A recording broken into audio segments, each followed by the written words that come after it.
Wilayah NKRI berdasarkan hukum internasional yang kita sebut asas uti possidetis juris adalah bekas wilayah Hindia Belanda.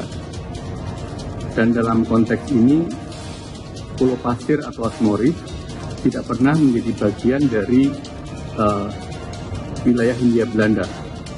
Dengan demikian ketika Indonesia merdeka, Asmori tidak pernah menjadi bagian dari wilayah NKRI. Dunia runtuh pun juga tetap bertetangga dengan Australia. Kami tidak mau bermusuhan dengan Australia. Ini penting. Kami ingin melihat pusat melihat ini. Tolonglah ini. Mari kita dudukkan secara lurus, secara benar. Bagaimana sih? Kalau ada hal-hal yang keliru waktu itu, baiklah kita dialogkan begitu ya. Karena kami yakin bahwa satu perjanjian internasional apapun juga sudah ditandatangani. Toh ini berawal daripada etiket baik daripada masing-masing negara. Toh kalau ada kekeliruan marah.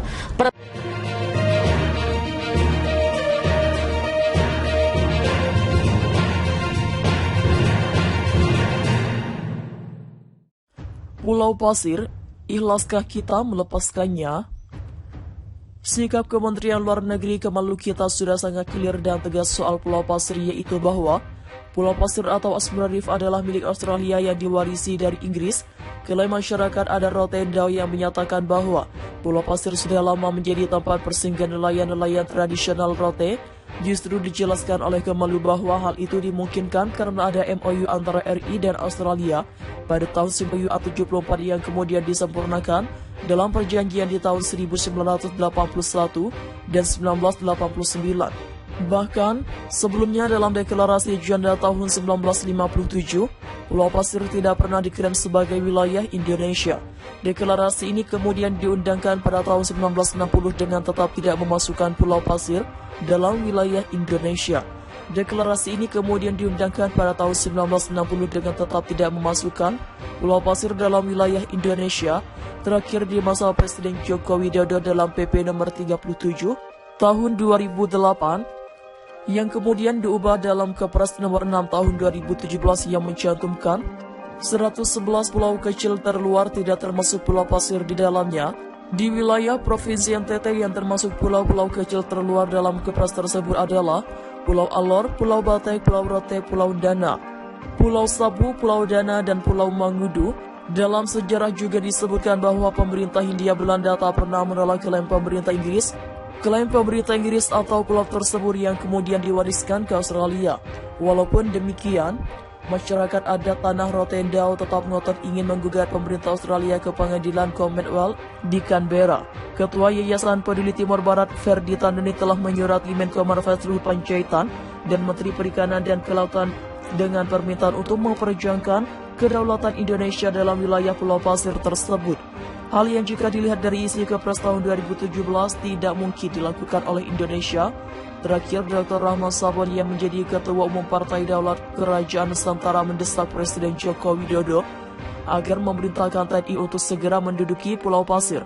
Dasar yang dipakai menurut Dr. Rahman Sabon adalah adanya akta atau bukti ukur tanah Pulau Pasir oleh Hindia Belanda dalam Akte Van Eigendom seluas 15.600 hektar pada bulan Juli 1927.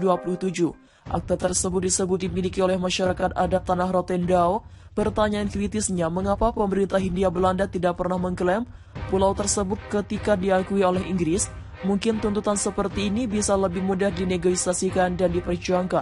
Hal yang kedua, dari pengalaman ini provinsi-provinsi kepulauan di wilayah-wilayah terluar agar lebih jeli mendata pulau-pulau di sekitarnya. Mereka perlu melakukan cross-check ke Kepres tentang pulau-pulau pasir terluar, agar jika ada pulau yang belum masuk dapat segera dimasukkan ke Kepresnya, bisa segera diubah. Hal lain, aktivitas yang menunjukkan legalitas kepemilikan kita atas pulau-pulau tersebut juga sebaiknya dilakukan secara periodik, agar klaim legalitas dokumen negara juga diperkuat dengan bukti adanya aktivitas legal di atas pulau tersebut. Pulau-pulau kecil masuk dalam wilayah yang paling rentan terhadap bahaya perubahan iklim dan sudah menjadi konkuren global untuk menyelamatkan pulau-pulau tersebut. Peluang ini sebaiknya dimanfaatkan agar ada kegiatan di pulau-pulau tersebut. Kekalahan kita dalam kasus Sipadan dan Ligitan salah satunya alasannya adalah kita tidak punya catatan kegiatan apapun di sana, sementara Malaysia memiliki bukti kegiatan seperti perawatan hutan mangrove, Sikap Kementerian Luar Negeri Kemlu kita sudah sangat clear dan tegas soal Pulau Pasir, yaitu bahwa Pulau Pasir atau Asmara Reef adalah milik Australia yang diwarisi dari Inggris. Klaim masyarakat adat Rotendao yang menyatakan bahwa Pulau Pasir sudah lama menjadi tempat persinggahan nelayan-nelayan tradisional Rote justru dijelaskan oleh Kemlu bahwa hal itu dimungkinkan karena ada MOU antara RI dan Australia pada tahun 1974 yang kemudian disempurnakan dalam perjanjian di tahun 1981 dan 1989.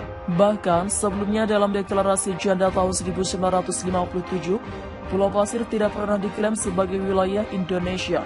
Deklarasi ini kemudian diundangkan pada tahun 1960 dengan tetap tidak memasukkan Pulau Pasir dalam wilayah Indonesia, terakhir di masa Presiden Joko Widodo dalam PP nomor 37 tahun 2008 yang kemudian diubah dalam Kepres nomor 6 tahun 2017 yang mencantumkan 111 pulau-pulau kecil terluar tidak termasuk Pulau Pasir di dalamnya di wilayah Provinsi NTT. Yang termasuk pulau-pulau kecil terluar dalam Kepres tersebut adalah Pulau Alor, Pulau Batek, Pulau Rote, Pulau Dana, Pulau Sabu, Pulau Dana, dan Pulau Mangudu. Dalam sejarah juga disebutkan bahwa pemerintah Hindia Belanda tidak pernah menolak klaim pemerintah Inggris atas pulau tersebut yang kemudian diwariskan ke Australia. Pulau Pasir, ikhlaskah kita melepaskannya? Sikap Kementerian Luar Negeri Kemlu kita sudah sangat clear dan tegas soal Pulau Pasir, yaitu bahwa Pulau Pasir atau Asmara Reef adalah milik Australia yang diwarisi dari Inggris. Klaim masyarakat adat Rotendao yang menyatakan bahwa Pulau Pasir sudah lama menjadi tempat persinggahan nelayan-nelayan tradisional Rote justru dijelaskan oleh Kemlu bahwa hal itu dimungkinkan karena ada MOU antara RI dan Australia pada tahun 1974 yang kemudian disempurnakan dalam perjanjian di tahun 1981 dan 1989. Bahkan, sebelumnya dalam deklarasi Janda tahun 1957, Pulau Pasir tidak pernah diklaim sebagai wilayah Indonesia. Deklarasi ini kemudian diundangkan pada tahun 1960 dengan tetap tidak memasukkan Pulau Pasir dalam wilayah Indonesia.